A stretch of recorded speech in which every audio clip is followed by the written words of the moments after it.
আসসালামু আলাইকুম, welcome to my channel Tamanna art and craft. আজকে টপিকস একদমই ভিন্ন। আজকে মাস্ক পেইন্ট করে দেখাবো না, আজকে মাস্ক কীভাবে বানিয়েছি সেইটা নিয়ে আজকে হাজির হয়ে গেলাম। টেলারিংয়ের কাজ নিয়ে ইনশাআল্লাহ পরবর্তীতে আমি টুকটাক ভিডিও দেওয়ার চেষ্টা করব। মাস্কের এই পাশে 6 নিলাম আর এই পাশে 10 নিলাম ডাবল ভাঁজের কাপড় নিয়ে। এই পাশে 10 আর এই পাশে 6। এটা আমাদের বড়দের জন্য। আর ছোটদের জন্য নিলে আপনারা আপনাদের মেজারমেন্ট অনুযায়ী 1-2 ইঞ্চি কমিয়ে নিলে আপনারা করতে পারবেন। ডাবল ভাঁজের কাপড়কে আবার ভাঁজ করে নিলাম। তাহলে আপনারা খেয়াল রাখবেন যে অবশ্যই ওই পাশে 10 আর এই পাশে 6। এক ভাঁজ করার পর আমি কিন্তু আবার ভাঁজ করে নিয়েছি। কারণ আমাদের এখান থেকেই কিন্তু 2টা লেয়ার বের হয়ে যাবে। একটাই মাস্ক, কিন্তু এটা আমাদের ডাবল লেয়ারের মাস্ক। এজন্য আমরা আবার ভাঁজ করে নিলাম। ভাঁজ করার পর এই পাশে 1 ইঞ্চি আর এই পাশেও আমার 1 ইঞ্চি।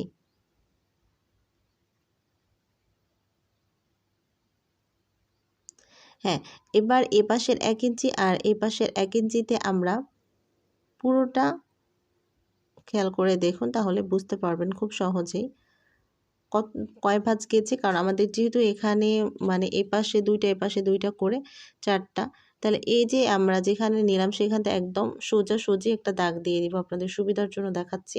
তারপর আমাদের এই বড় পাশে যে পাশেরটা মুখটা বন্ধ থাকবে ওই পাশে আমরা কি করলাম, মাস্কের যে মিডিল বরাবর বড় অংশটা থাকে সেদিক করলাম। আর এইটা আমরা সোজা দাগ দেওয়ার পরে যেভাবে দাগ দিলাম সেটা খেয়াল রাখবেন।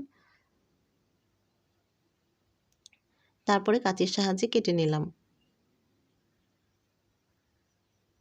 হ্যাঁ, এখানে কিন্তু আমার ওই পেন্সিলটা হ্যান্ড পেইন্ট যারা করেন তাদের জন্য অনেক উপকার।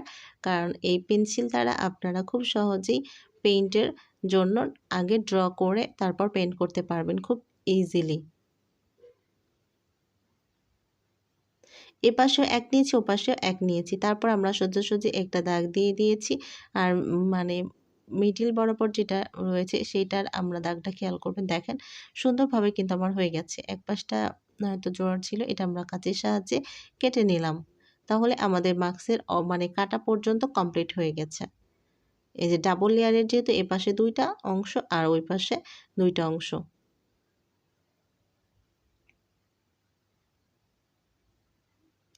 তো ফিতার জন্য আমরা 6 নিয়ে নিয়েছি ডাবল করে। তারপরে কেটে নিলাম, এটারও অর্ধেক বরাবর কেটে নিলাম, তাহলে একটার জন্য 6 করে। আমরা যেটা বড় দিক মাস্কের যেটা মিডিল বরাবর বা বড় দিক সেইটা বরাবর আমরা একটা প্রথমে সেলাই দিয়ে নিব। নরমাল সেলাই, এই সেলাই কোনো সমস্যা নেই, এটা আমরা নরমাল একটা সেলাই দিয়ে নিব। তাহলে এভাবে 2টা পার্টেরই আমরা সেলাই দিয়ে নিব।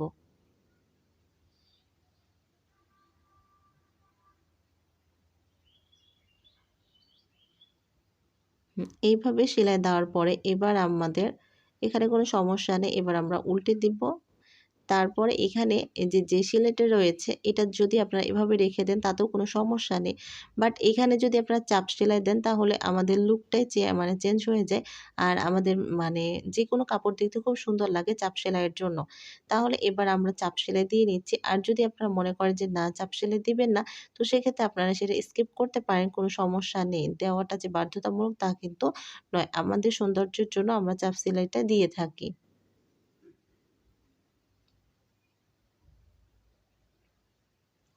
তো এবার আমি ২টা করার পরে একসাথে নিয়ে এবার হচ্ছে এই পাশ পুরোটা, এবার চারিপাশ পুরোটা এবার সেলাই করে নিতে হবে।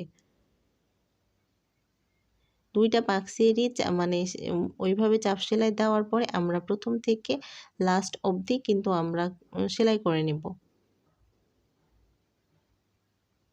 মাস্ক বানানো একদমই ইজি, কোনো ঝামেলা ছাড়া। আরেকটা কথা, সবাই বলে যে কোন কাপড়ে করব, তো ভয়েল কাপড়ে আপনারা করতে পারেন, কোনো সমস্যা নেই। ভয়েল কাপড় অনেক সফট হয়ে থাকে, পপলিনে করার দরকার নেই। ভয়েল কাপড়ে করবেন। আর অন্য কোনো কাপড়ে করার চাইতে ভয়েল কাপড়ে করলে আপনার জন্য অনেক বেটার হবে। আর ছোটো বাবুদের যেগুলো ড্রেসের জন্য কাপড় থেকে যায় বেক্সি, তাদের জন্য আমার বেক্সি ভয়েলে করা হয়ে যায়। আর নরমালি আমি ভয়েল কাপড়ে করে থাকি।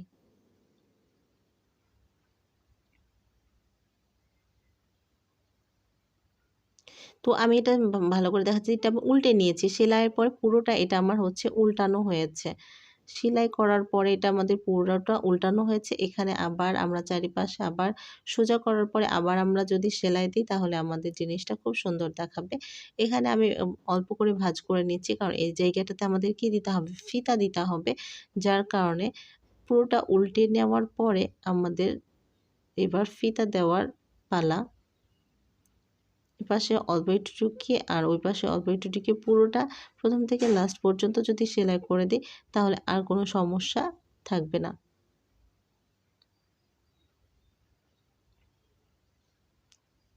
আর মাস্ক বানানোর পরে তো মাস্ক পেইন্ট করা খুব ইজি। আমার অন্য উম মানে ভিডিও দেওয়া আছে, আপনাদেরকে মাস্ক পেইন্ট করে দেখানো হয়েছে।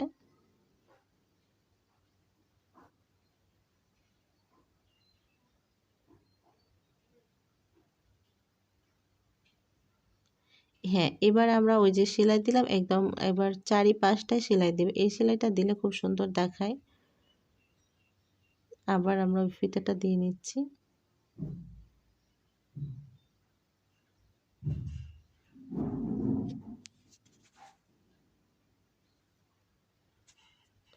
পুরোটা চারপাশে আমরা সেলাই করে নেব।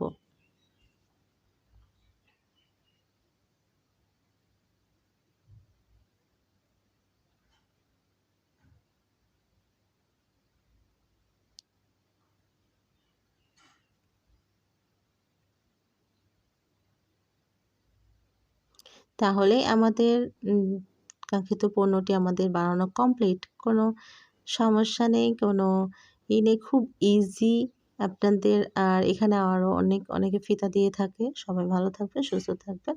আল্লাহ হাফেজ।